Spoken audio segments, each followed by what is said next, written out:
మూడేళ్లుగా ఉక్రెయిన్పై రష్యా ముప్పేట దాడులు చేస్తోంది. ఇందుకోసం తన దీర్ఘ శ్రేణి క్షిపణి వాహక యుద్ధ విమానాలు Tu-22M3, Tu-95, Tu-160లను వినియోగిస్తోంది. వీటికి నావిగేషన్ సహకారం అందించేందుకు A-50 వ్యాక్స్ను ఉపయోగించుకుంటోంది. దాంతో ప్రతీకారేచ్ఛతో రగిలిపోయిన ఉక్రెయిన్ ఈ యుద్ధ విమానాలను టార్గెట్గా చేసుకుంది. అందుకోసం 18 నెలల క్రితం ఆపరేషన్ స్పైడర్ వెబ్కు శ్రీకారం చుట్టింది. ఆపరేషన్ అమలు బాధ్యతలను సెక్యూరిటీ సర్వీసెస్కు అప్పగించింది. ఉక్రెయిన్ అధ్యక్షుడు జెలెన్స్కీ స్వయంగా ఈ ఆపరేషన్ను పర్యవేక్షించారు. తన ఆపరేషన్ను అతి క్లిష్టమైన ఆధునిక యుద్ధ తంత్రంగా పేర్కొంటూనే బెలాయా, ఉలేనియా, ఇవానోవో, డియాగిలేవ్లో ఉన్న రష్యన్ ఎయిర్ బేస్ల వద్ద 117 FPV డ్రోన్లను మోహరించింది. వీటిని రష్యాకు తరలించేందుకు ట్రక్కు డ్రైవర్లు రష్యన్ భాష తెలిసిన ఉక్రెయిన్లను ఏజెంట్లుగా నియమించింది. గగనతలంలో చొచ్చుకు వచ్చే డ్రోన్లను, క్షిపణులను అడ్డుకునే సాంకేతికత రష్యా వద్ద ఉన్న నేపథ్యంలో ట్రక్కుల్లో, రోడ్డు మార్గాల్లో తన డ్రోన్లను తరలించింది.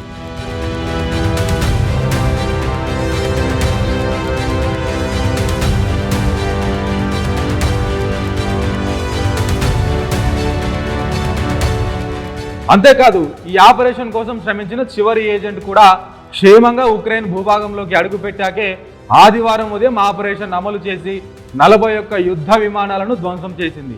ఈ విషయంపై SBU చీఫ్ మాలిక్ను ఉక్రెయిన్ అధ్యక్షుడు జెలెన్స్కీ అభినందించారు. ఈ సందర్భంగా ఆపరేషన్ వివరాలను బయట ప్రపంచానికి తెలియజేశారు.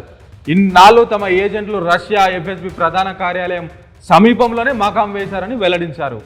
ఉక్రెయిన్ సైన్యం కూడా ఈ ఆపరేషన్ తమకు అతి పెద్ద విజయమని పేర్కొంది.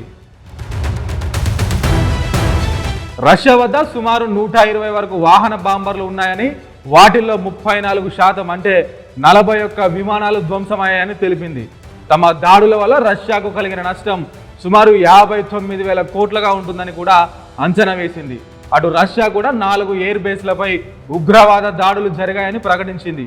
డ్రోన్లు ఉక్రెయిన్ భూభాగం నుంచి రాలేదని స్పష్టం చేసింది. ఆదివారం నాటి ఉక్రెయిన్ ఆపరేషన్ స్పైడర్ వెబ్కు ప్రతీకారంగా రష్యా తన దాడులను కొనసాగిస్తోంది.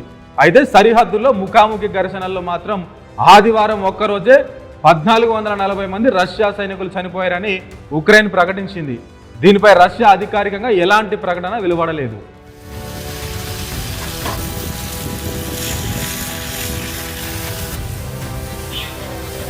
ఇస్తాంబుల్లో రష్యా ఉక్రెయిన్ మధ్య జరిగిన శాంతి చర్చలు ఎటూ తేలలేదని అంతర్జాతీయ మీడియా పేర్కొంది. 30 రోజుల కాల్పుల విరమణకు ఉక్రెయిన్ ప్రతిపాదించగా 2-3 రోజులకైతే సముఖమని రష్యా వెల్లడించింది.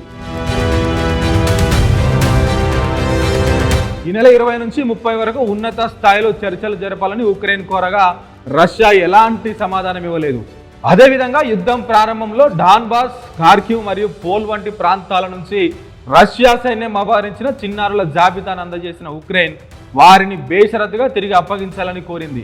దీనికి కూడా రష్యా అంగీకారం తెలపలేదని అంతర్జాతీయ మీడియా వెల్లడించింది. యుద్ధ ఖైదీల మార్పిడి, యుద్ధంలో అమరుల మృతదేహాల అప్పగింతకు ఇరు దేశాల మధ్య తాజా చర్చల్లో ఏకాభిప్రాయం కుదిరింది.